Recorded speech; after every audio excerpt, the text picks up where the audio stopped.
Hi Larry, thanks a lot for doing an interview for me. I just watched your film and really enjoyed it. So let me ask you this question. How did you find the 9-year-old boy that was featured in the film? He was such a charmer.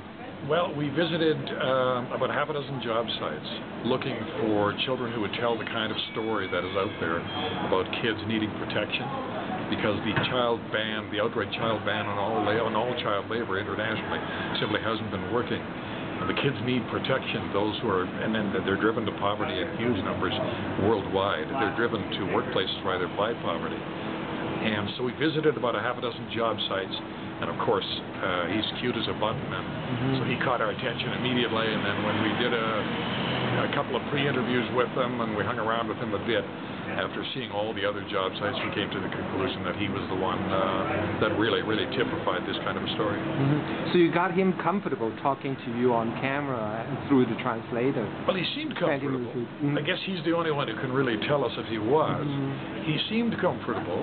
He enjoyed the Snickers bars we brought him every day. The photographer had a bag of M&Ms and gave them to him on the first day, and then the second day he wanted more M&Ms, but we couldn't find any in the stores, so we had to buy Snickers bars. But he seemed comfortable.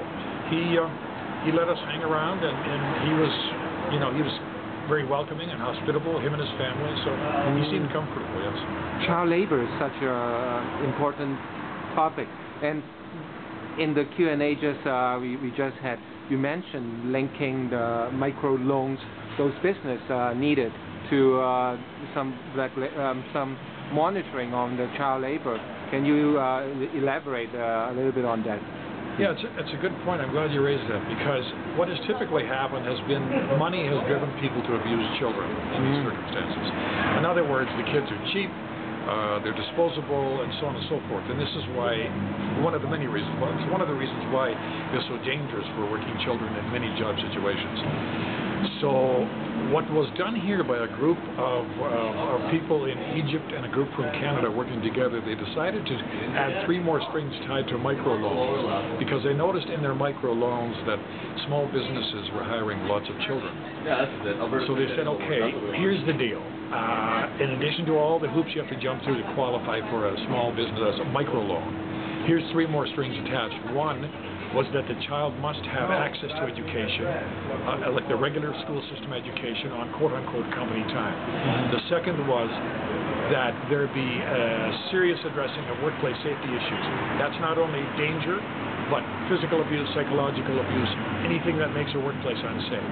And third was, if a child is injured on the job, the employer is responsible for that child's medical care, and then the hospital bills and so on. So those 3 things turns the onus around. It uses the money that is needed for a business to succeed. It gives the employer incentive to treat the children they have working for them properly. Kind of tying the economic incentive of the employers to do the right thing, like right alongside the welfare of the kids. Tell me a little bit about the microloans. How much are the microloans, each one of them? Like in Canadian dollars or US dollars?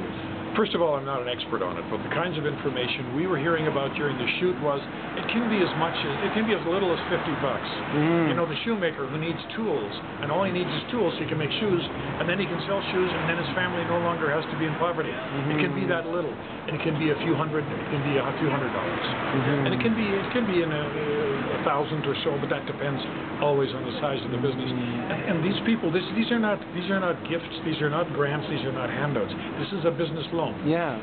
Comes with interest too, right? Granted, it comes with interest. Now, granted, they charge below what would be a prime in a country that they're in. They'll charge below the going rate, but there is interest. It's a business situation.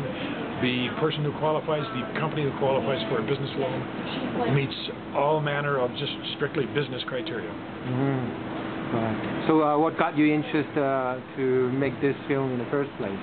You know, we were filming in Brazil about 5 or so years ago in a garbage dump in which some 15,000 people lived and survived. And one of the interviews, one of the conversations we had was with a gentleman who says, what have you achieved when you've taken a child out of a safe workplace And that child is the only economic provider for his entire family. And you have not provided that family with an alternative economic opportunity. What have you achieved? That's where the story started for me. Well, what a great story. Thanks a lot, Larry. Thank you, Rupert.